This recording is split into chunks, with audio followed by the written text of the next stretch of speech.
How can someone be hungry, see food in the kitchen, hear their phone lighting up with messages, watch sunlight fill the window, and still feel trapped in bed?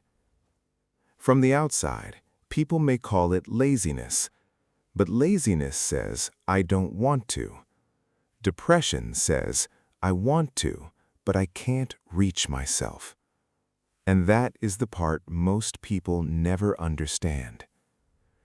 Depression does not always look like crying. Sometimes it looks like staring at the ceiling at 10 a.m., knowing the day has already started, but feeling like your body has no power left. You know people are waiting. You know life is still moving. You know what you should do.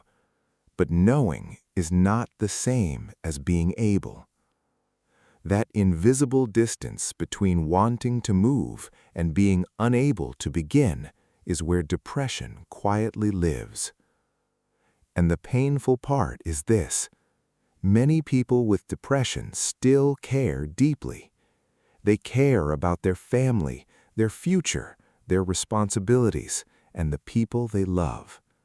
They are not choosing to disappear from life. They are trying to survive a mind that no longer feels safe to live inside. After enough mornings like that, guilt begins to sound like truth. The unanswered messages, the messy room, the missed calls, the dishes, the feeling that everyone else is moving forward while you are falling behind. And slowly, pain starts changing identity.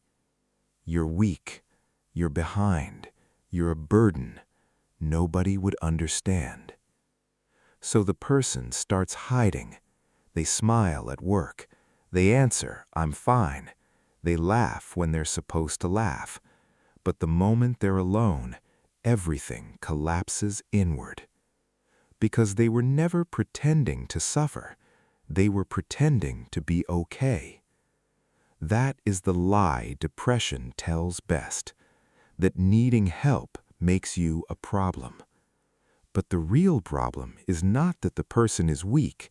The real problem is that they've been carrying something unbearably heavy for too long, often silently, often alone. This is why real self-care matters.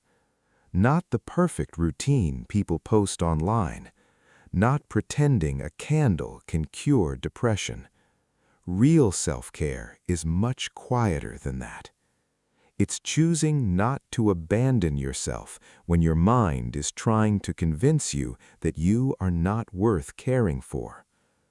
Sometimes that starts with something small: a glass of water beside the bed, a snack, a clean towel, a note that says, do one gentle thing today.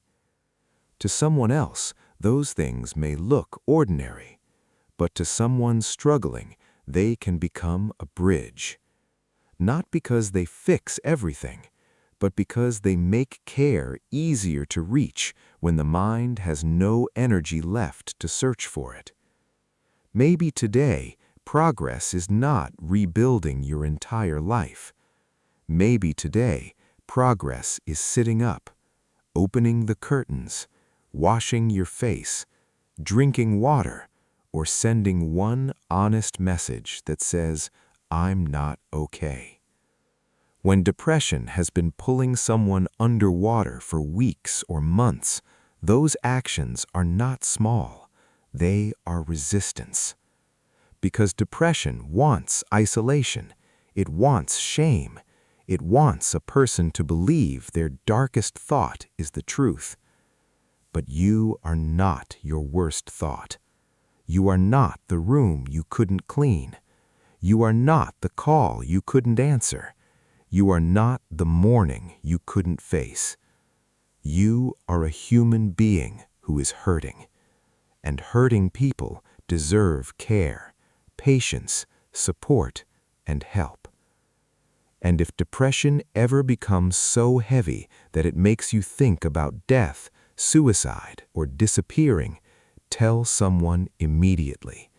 Contact emergency services, a crisis hotline, or someone you trust.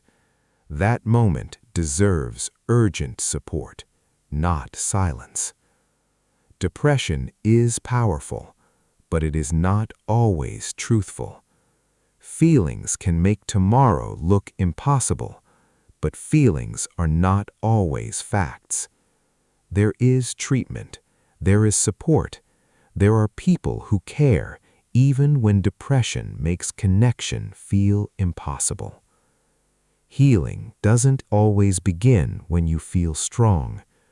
Sometimes healing begins while you are still tired, with one small act that proves depression did not get the final word today.